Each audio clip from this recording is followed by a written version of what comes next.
সুপ্রিয় দর্শক শ্রোতা, আমাদের মা বোনদের একটা কমন প্রশ্ন যে প্রেগন্যান্সির যে সময়টা, গর্ভাবস্থার যে সময়টা, ওই সময়টাতে আমরা কোন কোন আমলগুলো করব বা কোন আমলগুলো করলে আমাদের সন্তানরা আল্লাহওয়ালা হবে, এমনিভাবে আমাদের সন্তানরা সুস্থ থাকবে, ডেলিভারি নর্মাল হবে, এমনিভাবে সন্তানরা আল্লাহওয়ালা বুজুর্গ হিসেবে গড়ে উঠবে, সন্তানরা নেক সন্তান হবে, এরকম কোন আমলগুলো করলে আমাদের সন্তানরা ভালো হবে, সেই আমলগুলো কি কি, এটা কিন্তু আমাদের মা বোনদের একটা কমন প্রশ্ন।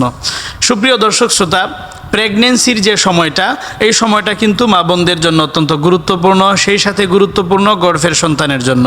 কারণ এই সময়টাতে আমাদের মা বোনরা যাই করবেন, এর একটা ভালো বা খারাপ প্রভাব অবশ্যই আমাদের সন্তানদের উপর পড়বে। মা বোনরা যদি এই সময় ভালো কাজ করেন, সন্তানরা ভালো হবে বা সন্তানদের উপর ভালো প্রভাব পড়বে। আর মা বোনরা যদি এই সময় খারাপ কোনো কাজ করেন, তাহলে এর ব্যাড ইফেক্টও কিন্তু আমাদের সন্তানদের উপর পড়বে। তো গর্ভাবস্থায় বা প্রেগন্যান্সির যে সময়টা, এই সময়টাতে মৌলিকভাবে আমরা 8টা আমল করব। এই 8টা আমল প্রেগন্যান্সি ছাড়াও অন্য সময়ও করব, তবে বিশেষভাবে প্রেগন্যান্সির সময় আমরা 8টা আমল করব। 1 নম্বর আমল হচ্ছে নামাজের ব্যাপারে যত্নশীল হওয়া। বিশেষ করে সবসময় চেষ্টা করা যে আউয়াল ওয়াক্তে, যখন ওয়াক্ত শুরু হচ্ছে, শুরু ওয়াক্তেই যেন নামাজটা পড়া যায়, এই বিষয়ে আন্তরিক থাকা। স্বাভাবিকভাবে গর্ভাবস্থায় একটু কষ্ট হবে নড়াচড়া করতে বা উজু নামাজ পড়তে, এটা একটু কষ্ট হবে। একটু কষ্ট হলেও আগে আগে নামাজটা আদায় করা, এটা কিন্তু প্রেগন্যান্সির সময় একটা বিশেষ গুরুত্বপূর্ণ আমল। এই সময় শারীরিক দুর্বলতার কারণে অনেক মা বোনরা দেখা যায় নামাজের ব্যাপারে কিছুটা অবহেলা তাদের মধ্যে চলে আসে, কিন্তু অবহেলা করা যাবে না। আপনি যদি আপনার গর্ভের সন্তানকে আল্লাহওয়ালা বুজুর্গ বানাতে চান, তাহলে অবশ্যই কিন্তু নামাজের ব্যাপারে যত্নশীল হতে হবে। 2 নম্বর যে আমলটা করতে হবে, সেটা হচ্ছে বেশি বেশি কোরআন তেলাওয়াত করা। আপনি যত বেশি পারেন, দৈনিক আধা পারা, 1 পারা, 1.5 পারা, 2 পারা, যতটুকু সম্ভব, যত বেশি সম্ভব আপনি কোরআন তেলাওয়াত করবেন। এই কোরআন তেলাওয়াতের বিরাট একটা প্রভাব আপনার বাচ্চার উপর পড়বে। বিশেষ করে বাচ্চার বয়স যখন 8 মাস বা 9 মাস হয়ে যায়, তখন কিন্তু আপনি কোরআন তেলাওয়াত করলে এর একটা আওয়াজ সেও কিন্তু শুনতে পায়। তো তার জীবনের প্রথম আওয়াজটা যদি হয় কোরআন তেলাওয়াতের আওয়াজ, আল্লাহর রাসূলের নামের আওয়াজ, আল্লাহর পবিত্র কালামের আওয়াজ, এটা যদি হয় তার কানে ঢুকা সর্বপ্রথম আওয়াজ, এই সন্তান অবশ্যই আল্লাহওয়ালা হবে, এই সন্তান অবশ্যই বুজুর্গ হবে, এই সন্তান কখনো টেন্ডারবাজি করবে না, চাঁদাবাজি করবে না, মাদক দ্রব্যের সাথে সম্পৃক্ত হবে না ইনশাআল্লাহ।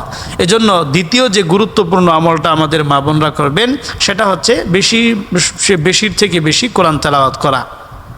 তৃতীয় যে আমলটা আমাদের মা বোনরা প্রেগন্যান্সির সময় সবচেয়ে বেশি করবেন, সেটা হচ্ছে বেশি বেশি ইস্তিগফার পাঠ করা। সবসময় উঠতে বসতে হাঁটতে চড়তে আস্তাগফিরুল্লাহ আস্তাগফিরুল্লাহ আস্তাগফিরুল্লাহ।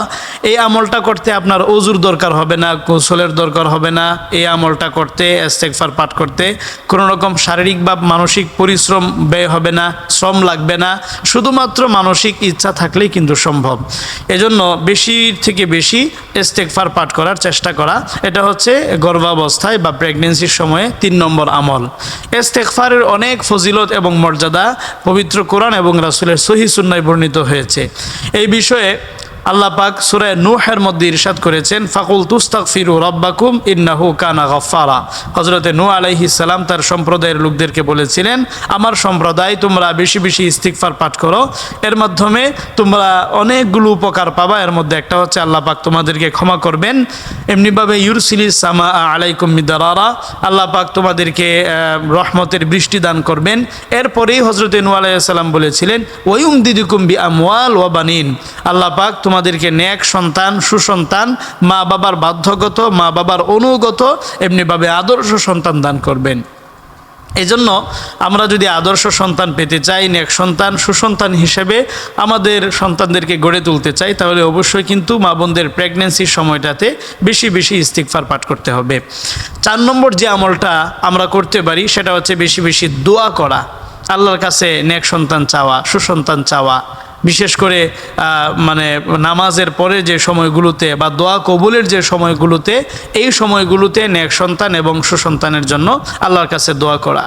নেক সন্তান এবং সুসন্তান, এমনিভাবে আদর্শ স্বামী স্ত্রী, এগুলো কিন্তু আল্লাহ পাকের কাছ থেকে চেয়ে নিতে হয়। আদর্শ স্বামী, আদর্শ স্ত্রী এবং নেক সন্তান আল্লাহর কাছ থেকে চেয়ে নিতে হয়। এই বিষয়টা স্বয়ং আল্লাহ পাক পবিত্র কোরআনেই বলে দিয়েছেন। আল্লাহ পাক সূরা ফুরকানের ৭৪ নম্বর আয়াতে ইরশাদ করেছেন, ওয়াল্লাযীনা ইয়াকুলুনা রাব্বানা হাব লানা মিন আজওয়াজিনা ওয়া যুররিয়াতিনা কুররাতা আয়ুন ওয়াজআলনা লিল মুত্তাকিনা ইমামা। আল্লাহ পাক যাদেরকে সবচেয়ে বেশি ভালোবাসেন, মহব্বত করেন, তাদের একটা বৈশিষ্ট্য হচ্ছে যে তারা আল্লাহর কাছে দোয়া করে, আল্লাহ তুমি আমাদেরকে এমন জীবনসঙ্গী, এমন জীবনসঙ্গিনী দাও, সেই সাথে আমাদেরকে এমন সন্তান সন্ততি দাও যাদেরকে দেখলেই আমার চোখ জোড়াবে, যাদেরকে দেখে আমি আমার মানসিক তৃপ্তি, মানসিক প্রশান্তি লাভ করতে পারবো। এরকম জীবনসঙ্গী, জীবনসঙ্গিনী, এরকম সন্তান সন্ততি আমাদেরকে দান করো। এজন্য এই দোয়াটাও বেশি বেশি পাঠ করা। ছাড়াও নেক সন্তানের জন্য আপনি যে কোনো দোয়া করতে পারেন। তো গর্ভাবস্থায় বেশি বেশি দোয়া করা, এটা হচ্ছে আমাদের প্রেগনেন্সির সময়কালে আমাদের মা বোনদের জন্য স্পেশাল আমল। এরপরে 5 নম্বর যে আমলটা, সেটা হচ্ছে টুকটাক দান সৎকা করা।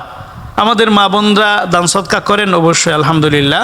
তবে প্রেগনেন্সির সময়টাতে দান সৎকা করা, কারণ প্রেগনেন্সির সময়ে অনেক আশঙ্কা, অজানা আশঙ্কা, এমনিভাবে ভীতি, সংকোচ, এগুলো কিন্তু কাজ করে। আর আমরা জানি যে যে কোনো বিপদ আপদ দূর করার জন্য, যে কোনো বালা মুসিবত দূর করার জন্য দান সৎকার চেয়ে বড় আমল এই পৃথিবীতে নাই। এজন্য দান সৎকা করা, দান সৎকার মাধ্যমে অনেক বালা মুসিবত কিন্তু দূর হয়। এই বিষয়ে মুসনাদে বাজ্জার সহ হাদিসের অনেক কিতাবে হাদিস বর্ণিত হয়েছে। এজন্য দান সৎকা করা, বিশেষ করে স্বামীকে উদ্বুদ্ধ করা দান সৎকা করার জন্য। এর মাধ্যমে আপনার গর্ভে সন্তান সুস্থ থাকবে, ভালো থাকবে। এমনিভাবে গর্ভাবস্থায় যে বিভিন্ন বিপদ আপদ বা এমনিভাবে ডেলিভারির সময় যে কষ্ট, সেটা ইনশাল্লাহ তুলনামূলক কম হবে। এজন্য সামর্থ্যের আলোকে দান সৎকা করে যাওয়া, এটা হচ্ছে আমাদের মা বোনদের প্রেগনেন্সির সময়কাল 5 নম্বর আমল। 6 নম্বর আমলটা যেটা, সেটা হচ্ছে পর্দার বিধান মেনটেন করে চলা। মা বোনরা অবশ্যই পর্দার বিধান মেনটেন করে সবসময় চলা ফরজ, বিশেষ করে প্রেগনেন্সির সময়টাতে। এই সময়টাতে আপনি কিন্তু একা না, আপনার সাথে কিন্তু আপনার বাচ্চাও আছে। এই সময়টাতে যদি আপনি বেপর্দা খোলামেলা চলাফেরা করেন, এতে কিন্তু আপনার বাচ্চার উপর এর অবশ্যই একটা ব্যাড ইফেক্ট পড়বে।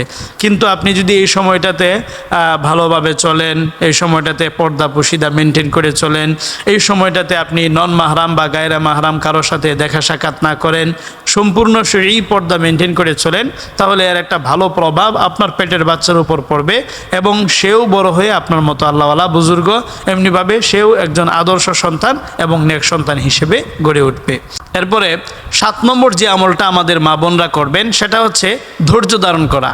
বিশেষ করে প্রেগনেন্সির পুরো সময়টাতেই মা বোনরা হয়তো বা ঠিকমতো খাওয়া দাওয়া করতে পারেন না, ঠিকমতো ঘুমাতে পারেন না, অনেক ধরনের কিন্তু কষ্ট তাদের হয়। কিন্তু এই কষ্টের কারণে বিরক্ত না হওয়া, কারণ এই সন্তান আপনার জন্য কাল কিয়ামতের দিন, সন্তানকে যদি আপনি নেক সন্তান হিসেবে গড়ে তুলতে পারেন, তাহলে কিন্তু সে আপনার জন্য কাল কিয়ামতের দিন জান্নাতে যাওয়ার মাধ্যম হতে পারে, জান্নাতে যাওয়ার উসিলা হতে পারে। আপনি যখন ইন্তেকাল করবেন, মারা যাবেন, তখন কিন্তু এই সন্তান আপনার জন্য হাত উঠিয়ে আল্লাহর কাছে দোয়া করবে। আর সন্তান যে দোয়াটাই তার মা বাবার জন্য করবে, আল্লাহ পাক সেই দোয়াটাই কিন্তু সঙ্গে সঙ্গে কবুল করে নেন।